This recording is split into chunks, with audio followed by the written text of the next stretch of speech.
تو اس پہ روزے فرض ہو جاتے ہیں کیونکہ بالغ شمار ہوتا ہے. تو لہذا 13-14 سال کا اگر لڑکا ہے تو اس کو بھی پورے روزے رکھوانے چاہیے. ہاں اس سے کم عمر ہے جیسے 10 سال یا اس سے کم عمر کے لڑکے ہیں تو پھر ان کو اگر گرمیوں کے لمبے لمبے روزے ہیں تو پھر پورے روزے نہ رکھوائیں, تھوڑے تھوڑے کر کے رکھوائیں, ان کو عادت ڈالیں کیونکہ پھر ان کی باڈی کو نقصان کا خطرہ ہوتا ہے. روزے کا مقصد ہماری باڈی کو نقصان پہنچانا نہیں ہے بلکہ ایک روحانی قوت پیدا کرنا ہے. تو بچوں کو بہت زیادہ روزے رکھوانے سے بہرحال نقصان ہوتا ہے, لیکن 10 سال یا اس سے بڑے ہو جائیں نا تو پھر تھوڑے تھوڑے کر کے روزے ان کو رکھوانے چاہیے. 13-14 سال کی عمر میں تو پورے روزے رکھوانے چاہیے بچوں کو تاکہ ان کو عادت پڑے, بالغ ہونے کے بعد پھر وہ چھوڑے نہیں. اور اللہ کا شکر ہے ہمارے سوسائٹی میں مسلمان گھروں میں بچے تو بڑے شوق سے روزہ رکھتے ہیں اور بہت انجوائے کرتے ہیں رمضان کو. تو بچوں کو جو ذرا ایک بڑی عمر کے بچے ہیں ان کی بات کر رہا ہوں تو ان کو رکھوانے چاہیے. سحری اور افطاری, اچھا چھوٹے بچے کی روزہ کشائی کرنا, کیا قریبی رشتہ داروں کو بلا کر بچے کی روزہ کشائی کرنا جائز ہے؟ عبید زبیری, بس یہ بچے کو اپریشیٹ کرنے کے لیے ہوتا ہے, گیدرنگ ہوتی ہے اس بہانے, تو جائز ہے, اس میں کوئی حرج نہیں ہے. تھوڑا سا بچے بھی خوش ہو جاتے ہیں کہ ان کو حوصلہ افزائی ہو جاتی ہے. سحری اور افطاری میں کیا کھائیں؟ افطاری میں کیا کھانا سنت ہے اور سحری میں کیا کھانا چاہیے؟ افطاری میں ڈانٹ کھانی چاہیے, سحری میں جو مرضی کھائیں کیونکہ افطاری میں اکثر جلد بازی میں گھر کی خواتین بیچاری ٹینشن میں ہوتی ہیں, ان کو بھی ڈانٹ مل رہی ہوتی ہے, ان کی طرف سے بھی ڈانٹیں پارسل ہو رہی ہوتی ہیں. بہرحال جی افطاری میں کیا کھانا سنت ہے؟ کھجور, نبی صلی اللہ علیہ وسلم اس سے روزہ افطار کیا کرتے تھے اور اس کی ترغیب بھی دی آپ صلی اللہ علیہ وسلم نے. اور کھجور میں کاربوہائیڈریٹ ہوتا ہے بہت زیادہ. ہم جب ہمارا شوگر لیول اتنا ڈاؤن ہوتا ہے اور کمزوری ہو جاتی ہے روزے کے جو اینڈ میں, تو پھر ایسی صورت میں ہمیں کھجور جیسی ہی کوئی چیز لینی چاہیے. ہم لوگ کیا کر رہے ہوتے ہیں, شربتیں پی رہے ہوتے ہیں چینی کے, اس میں کاربوہائیڈریٹ تو ہوتا ہے اور وہ شوگر لیول ڈھا کر کے اوپر چلا جاتا ہے ہمارا, اور پھر دماغ ٹون ہونا شروع ہو جاتا ہے مغرب کے بعد سے, غنودگی بجائے فریشنس کے اور بیکار لائف ہو جاتی ہے. اور پھر تراویوں میں لوگ کیسے اونگ رہے ہوتے ہیں. تو میٹھا نہیں کھانا چاہیے افطاری میں, جو بہت زیادہ لوگ میٹھا پھوڑ رہے ہیں. میڈیکل سائنس کی باتیں کر رہا ہوں, اسلام کی بات نہیں کر رہا میں, ایک ظاہر اپنا تجربہ شیئر کر دینا چاہیے. تو چینی اور اس سے بنے ہوئے شربتوں سے اوائڈ کرنا چاہیے. کھجور میں میٹھا ہوتا ہے لیکن وہ اچھی قسم کا میٹھا ہوتا ہے, اس سے وہ غنودگی نہیں آتی اور اس میں منرلز بہت زیادہ ہوتے ہیں, آپ کو طاقت بھی ملتی ہے اس سے, بہت سارے منرلز ہوتے ہیں اس میں, وائٹامنز ہوتے ہیں, تو اور سنت بھی ہے. تو کھجور کا ایسا, پھر ہمارے ایک بڑی ظلم یہ کرتے ہیں کہ اتنا سا کھجور لے کے نا بس ایک افطار کیا, اس کے بعد پھر ڈائریکٹ آ جاتے ہیں پکوڑوں پہ. تو کھجور تمیز سے کھا لو بھائی, ذرا اچھی طرح کھا لو, اس پہ کیا جا رہا ہے آپ کا, اتنا مزیدار غذا ہے اور سکون بھی ملتا ہے, راحت بھی ملتی ہے, طاقت بھی آتی ہے. پھر اس کے بعد آپ تھوڑی بہت جو گنجائش رہ جائے گی وہ پکوڑے سموسے پھوڑ پھاڑ لینا. تو کھجور کے ساتھ بہت نفرت ہے. نبی صلی اللہ علیہ وسلم نے فرمایا جس گھر میں کھجور نہیں ہے نا فَأَهْلُهُ جِيَاعٌ, وہ گھر والے بھوکے ہیں. تو اس لیے عرب میں ہمیشہ وہ اپنے فریج میں لازمی کھجور رکھتے ہیں, بلکہ کھجور کو تو فریج میں رکھنے کی بھی ضرورت نہیں ہے, باہر بھی رکھ دیں تو بھی ٹھیک رہتی ہے وہ. تو اس لیے کھجوروں کا استعمال گھروں میں ڈالیں, بچوں کو یہ آرٹیفیشل میٹھے سے بچا کے ان چیزوں پہ لے کر آئیں. باقی سحری میں کیا کھانا چاہیے؟ سحری میں بھی کھجور کھا لیں, پھل کھا لیں, کچھ بھی کھا لیں, ڈاکٹر بتائے گا آپ کو, میں کیا بتاؤں گا آپ کو بھائی کیا کھائیں. جو ابھی کھا رہے ہیں نا وہ بہرحال نہ کھائیں. جو کچھ پیزے برگر وغیرہ سحریوں میں کھائے جا رہے ہیں نا, پھر سارا دن جو ڈکاریں چلتی ہیں تو اللہ کی پناہ ہے وہ. کیونکہ میں نماز میں آتا ہوں نا, تو جو ڈکاریں جس قسم کی سننے کو مل رہی ہوتی ہیں اس سے بہت افسوس ہوتا ہے. مسلمان کدھر کو جا رہا ہے؟ رمضان میں یہ حال ہے, اور وزن بڑھ رہا ہے رمضان میں لوگوں کا کم ہونے کے بجائے. تو باقی ڈاکٹر بتائے گا, حکیم صاحب بتائیں گے کیا کھانا ہے کیا نہیں کھانا ہے, یہ میں نہیں بتاؤں گا. رمضان میں ذخیرہ اندوزی کرنا, رمضان میں ذخیرہ اندوزی کر کے قیمتیں بڑھا دی جاتی ہیں, اس کا کیا وبال ہے؟ اگر کوئی چیز مارکیٹ میں شارٹ چل رہی ہے, کھانے پینے کی چیز ہے, لوگوں کو مل نہیں رہی, تو اس میں ذخیرہ اندوزی حرام ہے, وہ غلط چیز ہے. لیکن اگر وہ اویلیبل ہے مارکیٹ میں, یہاں سے نہیں ملے گا تو وہاں سے مل جائے گا, تو پھر اگر کوئی تاجر روک لیتا ہے کہ جی میں بعد میں بیچوں گا, تو ٹھیک ہے, اس میں کوئی گناہ نہیں ہے. ایسی ذخیرہ اندوزی جس سے لوگوں کو نقصان پہنچ رہا ہو, ان کی بیسک ضرورتیں ہی پوری نہ ہو رہی, وہ حرام ہے.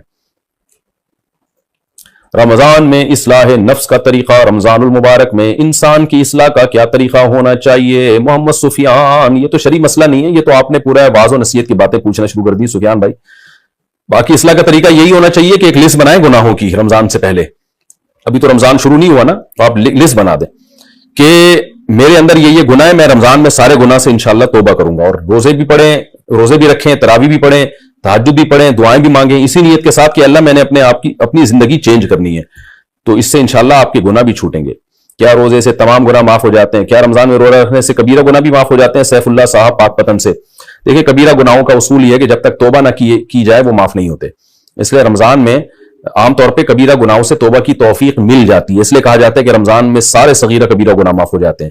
وجہ اس کی ہے کہ کبیرہ گناہوں سے بھی توبہ کی توفیق عام طور پہ رمضان میں مل جاتی ہے. تو اس لیے آپ کوشش کریں کہ رمضان میں کبیرہ گناہ بھی چھوڑ دیں اور ان سے سچی توبہ کریں. بغیر داڑھی والے امام کے پیچھے تراویح پڑھنا. رمضان میں بغیر داڑھی والے حفاظ کرام تراویح پڑھاتے ہیں, ان کے پیچھے جماعت کا کیا حکم ہے؟ بھائی داڑھی والے کو ترجیح دینا چاہیے. آج کل یہ بہت بڑا رواج, بہت برا رواج پھیل گیا ہے کہ داڑھی کٹانا تو کبیرہ گناہ ہے. کم از کم امامت کے مصلے پر جو اتنی مقدس جگہ ہے وہاں تو ایسے شخص کو کھڑا کرنا چاہیے نا جو کبیرہ گناہ کا ارتکاب نہ کرتا ہو. نبی صلی اللہ علیہ وسلم نے فرمایا خالف الیہود والنصارى, یہود اور نصارہ کی مخالفت کرو. اعفوا اللحى, داڑھی بڑھاؤ. تو تورات میں آج تک لکھا ہوا ہے کہ موسیٰ علیہ السلام کو اللہ نے کوہ طور پہ بلا کے کہا کہ اپنی قوم کو کہتے ہیں کہ داڑھی نہ کٹائیں. اس کی وجہ سے یہودی بھی اب تک داڑھی رکھتے ہیں. تو یہودیوں سے عبرت حاصل کر لیں کہ انہوں نے اپنی تورات پر داڑھی کے معاملے میں عمل کیا ہوا ہے. آپ دیکھیں یہودیوں کے جتنے مذہبی اسکالرز ہیں وہ بڑی بڑی داڑیاں ہوتی ہیں ان کی. مسلمانوں کے مذہبی اسکالر اتنی اتنی داڑیاں. تو کیا آپ کی بات میں لوگ اثر ہوگا؟ لوگ کہیں گے خود تو عمل کر نہیں رہے, ہمیں بیٹھ کے سمجھا رہے ہیں. تو اور پھر ہمارے یہاں ایک بڑا عذاب یہ آ گیا کہ مذہبی اسکالر جو داڑیاں کاٹ رہے ہیں نا, ایک تو جرم, اوپر سے اس کی توجیہ بھی. کہتے کہاں لکھا ہے حدیث میں کہ داڑھی بڑھاؤ؟ یہ تو کلچر تھا. بھائی حدیث میں کیوں نہیں ہے؟ بخاری مسلم کی کتنی ساری حدیث ہیں جن میں اعفاء کا حکم ہے, بڑھانے کا حکم ہے. کوئی ایک صحابی دکھا دیں جو داڑھی چھوٹی کرتے ہو, کوئی ایک پیغمبر بتا دیں جن کی داڑھی چھوٹی ہو, بڑے آرام سے اس کو کہتے ہو تو کلچر کا حصہ تھا. واہ بھائی واہ, آپ سے ایک کام ہو نہیں رہا, آپ ایک سوسائٹی سے متاثر ہو گئے, آپ ماڈرن بننے کی کوشش کر رہے ہیں, آپ ذرا لبرلزم کی طرف جا رہے ہیں. تو اپنے گناہ کو آپ نے کیسے بہترین طریقے سے آپ نے اس پہ پردہ ڈالا ہے, اور اس کو کیسے اچھی آپ نے ایک جناب وہ ایک لیبل لگا دیا کہ جی نبی صلی اللہ علیہ وسلم نے تو کلچر کی وجہ سے حکم دیا ہے. تو کلچر کی وجہ سے پیغمبر کسی بات کے آرڈر کلچر کی وجہ سے دینے کے لیے نہیں آتے. پیغمبر کے جو احکامات ہوتے ہیں وہ خدائی وحی ہوتی ہے, اس کی وجہ سے آپ صلی اللہ علیہ وسلم احکام دے رہے ہوتے ہیں. تو آپ سے اگر ایک کام نہیں ہوتا توبہ کریں, اب لوگوں کو بتائیں کہ بھئی میں گناہگار ہوں, میں مانتا ہوں داڑھی بڑھانا لازم ہے. ڈاکٹر محمود غازی رحمۃ اللہ علیہ اسلام آباد یونیورسٹی کے پروفیسر تھے, اور اللہ ان کو کی مغفرت فرمائے, بڑے زبردست عالم تھے, بہت اللہ نے علم دیا, تقویٰ دیا. لیکن ایک بات تھی, وہ داڑھی چھوٹی تھی ان کی, لیکن وہ کہتے تھے برملا کہ بھائی میرا یہ جرم ہے, میں مانتا ہوں. ان کی مجھے یہ بات بڑی اچھی لگتی تھی. وہ کہتے تھے میں داڑھی چھوٹی کرتا ہوں لیکن میں اس پہ کوئی لیبل نہیں لگاتا, میں اس کو جائز نہیں قرار دیتا, یہ بالکل ناجائز ہے. میں دعا کرتا ہوں اور آپ لوگ بھی دعا کریں اللہ مجھے پوری داڑھی کی توفیق دے دے. تو مجھے ان کا یہ عمل بڑا اچھا لگتا تھا کہ چلو ایک غلطی ہے, ان سے کوئی وجہ ہوگی, مصلحت ہوگی, نہیں رکھ پائے, مجھے نہیں پتا وہ مصلحت کیا تھی, لیکن کم از کم ایسا تو نہیں ہے نا کہ اپنی ایک عمل کی وجہ سے شریعت ہی کو چینج کر دیا ہو. تو آج بہت سے اسلامی اسکالرز ہیں, ان سے داڑھی نہیں رکھی جاتی پوری, تو سیدھے سیدھے کہتے ہیں بھائی اللہ کا حکم ہے, ہم نہیں کر پا رہے. ہم نے کب دعویٰ کیا کہ ہم 100% سچے پکے مسلمان ہیں, ہم کمزور مسلمان ہیں؟ تو یہ کہہ دیں وہ, لیکن یہ کہ چینج ہی کرنا شروع کر دیا کہ جی کہاں ہے اسلام میں داڑھی. بعض لوگ یہ کہتے ہیں کہ کیا پورا اسلام داڑھی میں ہی ہے, کیا تمہیں داڑھی کے علاوہ کچھ نظر نہیں آتا؟ تو ہم نہیں کہتے پورا اسلام داڑھی میں ہے, لیکن پورے اسلام میں داڑھی بھی ہے بہرحال. تو اس لیے جو تراویح میں ہے نا, ایسے امام کو ترجیح دینی چاہیے جو مکمل داڑھی ہو, جس کی اس کی ایک برکت ہوتی ہے. آپ اس کو اپنا نمائندہ بنا رہے ہیں نماز میں, وہ گویا آپ کا پیغام, آپ کی جو دعا ہے سورہ فاتحہ میں جب وہ فاتحہ پڑھتا ہے تو آپ کی طرف سے پڑھتا ہے نا, وہ ایک نمائندہ بن کے اللہ سے بات کر رہا ہے. تو اس لیے بغیر داڑھی والوں کے پیچھے جو تراویح پڑھنے کا رواج ہے یہ قابل اصلاح ہے, اس کو کوشش کریں ختم کرنے کی. داڑھی والوں کو, جو امام داڑھی رکھتا ہو اس کو پروموٹ کریں. اور پھر داڑھی بھی کافی نہیں ہے, بعض ائمہ ایسے ہوتے ہیں جو رمضانی امام ہوتے ہیں, وہ پورے سال بدماشیوں میں لگے ہوتے ہیں, ساری اوٹ پٹانگ حرکتیں وہ کر رہے ہوتے ہیں, چوریاں وہ کر رہے ہوتے ہیں, لڑکیوں کو وہ چھیڑ رہے ہوتے ہیں, فلمیں ڈرامے وہ دیکھ رہے ہوتے ہیں, رمضان میں مصلے پہ مسجد میں آ کے وہ امام بنے ہوئے ہوتے ہیں, لوگ سمجھ رہے, لوگ ان سے دم کرا رہے ہوتے ہیں. تو یہ بھی غلط ہے. ایسے امام کو چاہیے بھائی اپنی گھر میں نماز پڑھا لے تو, ٹھیک ہے نا, اپنی قرآن مکمل کر لو. ہم ان کو یہ تو نہیں کہتے کہ قرآن مکمل نہ کریں, لیکن مسجد میں مصلے پہ بہرحال اس کا خیال کرنا چاہیے کہ ایسے شخص کو امام بنائیں جس پہ لوگوں کو اعتماد ہو, اس میں تقویٰ ہو, اس میں کچھ صورت اور سیرت سے وہ شریعت کا پابند لگتا ہو, کیونکہ اس کے اثرات پھر مقتدیوں میں جاتے ہیں اور نماز کی برکتیں زیادہ حاصل ہوتی ہیں. صحابہ کیوں اس کا خیال کرتے تھے کہ ہم پیغمبر کے پیچھے نماز پڑھیں؟ کیونکہ امام جتنا مقدس ہوگا نماز بھی اتنی ہی جاندار ہوگی. نابالغ بچے کا تراویح پڑھانا یا سننا. نابالغ بچوں کے پیچھے تراویح کا کیا حکم ہے؟ نیز کیا چھوٹا بچہ تراویح میں سامع بن سکتا ہے؟ سامع بن سکتا ہے, امام نہیں بن سکتا, بشرطے کہ یعنی بہت چھوٹا بچہ نہ ہو, یعنی صبی ممیز جسے کہا جاتا ہے, 7 سال سے عمر زیادہ ہو, تو ایسا بچہ سامع بن سکتا ہے, لیکن امام نہیں بن سکتا نابالغ بچہ. ہاں نابالغ بچہ نابالغوں کا امام بن سکتا ہے. گھر میں بچے جو قرآن حفظ کر لیتے ہیں تو ان کو چاہیے کہ گھروں میں تراویح پڑھائیں, چھوٹے بہن بھائی ان کے ساتھ کھڑے ہو جائیں جماعت میں, تو ان کا قرآن بھی مکمل ہو جائے گا. لیکن بالغوں کو نماز پڑھانے کے لیے امام کا بالغ ہونا بھی ضروری ہے. کیا عورت دیگر عورتوں کو تراویح پڑھا سکتی ہے؟ اگر ہاں تو اس کا طریقہ کار بتا دیں. نیند اگر پیچھے لڑکا بھی کھڑا ہو جائے تو کیا حکم ہوگا؟ بنت نصیر لاہور سے. عورت کی امامت میں اگر لڑکا پیچھے کھڑا ہو جائے تو اس لڑکے کی تو بہرحال نماز نہیں ہوگی، کیونکہ مرد کو تو مرد ہی امامت کر سکتا ہے. لیکن عورت کی امامت کرے تو ہمیں اس بارے میں ایک روایت حضرت عائشہ سے ملتی ہے، لیکن اسلاف نے نہ اس پر عمل کیا، نہ ہمیں کوئی نبی صلی اللہ علیہ وسلم سے اس کی کوئی حوصلہ افزائی ملی، اور نہ کسی فقیر نے اس عمل کو پسندیدہ عمل قرار دیا. یہی وجہ ہے کہ خلفائے راشدین کے دور میں بھی ایسا نہیں ہوا، بعد میں بھی ایسا نہیں ہوا، اور ہمیشہ مردی امامت کرتے رہے ہیں.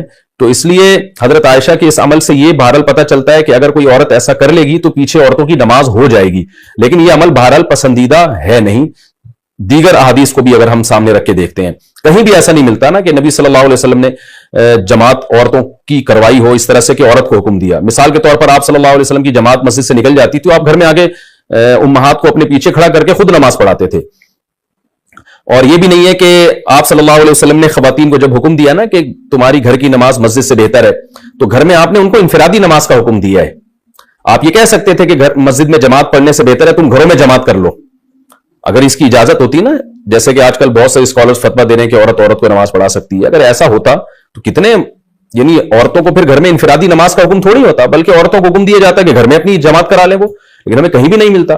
تو صرف ایک حدیث کو دیکھ کے کبھی فیصلہ نہیں کیا جاتا، باقی بھی تمام احادیث کو دیکھا جاتا ہے. تو ان تمام احادیث کو دیکھ کے فقہا نے جو استدلال کیا وہ یہ ہے کہ اگر عورت کو نماز پڑھا دے تو نماز ہو تو بہرحال جائے گی، لیکن یہ عمل بہرحال مکروہ اور ناپسندیدہ ہے، یہ قابل ترغیب عمل نہیں ہے. اس لیے خواتین کو چاہیے کہ وہ انفرادی نماز پڑھیں، جماعت سے پڑھنی ہے تو مرد کو امام بنائیں، اس کی اقتداء میں نماز پڑھیں. اور اگر بالفرض عورت کو نماز پڑھاتی ہے مکروہ ہونے کے باوجود، وہ کہتی نہیں شوق ہے اس کو پڑھانے کا، تو پھر خواتین امام جو ہے نا وہ صف کے بیچ میں کھڑی ہوں گی، وہ آگے نہیں کھڑی ہوں گی، کیونکہ نماز میں عورت کو بہت زیادہ سمٹنے کا اور پردے کا حکم ہے، ایکسپوز ہونے کی اجازت نہیں ہے. تو اس میں پھر یہ ہے کہ وہ خواتین، جیسے حضرت عائشہ کے بارے میں یہی ہے نا کہ خواتین کے بیچ میں تھی وہ، تو پھر آگے جانے کے بجائے جہاں صف ہے اسی کے بیچ میں وہ عورت کھڑی ہو کے نماز پڑھائے گی.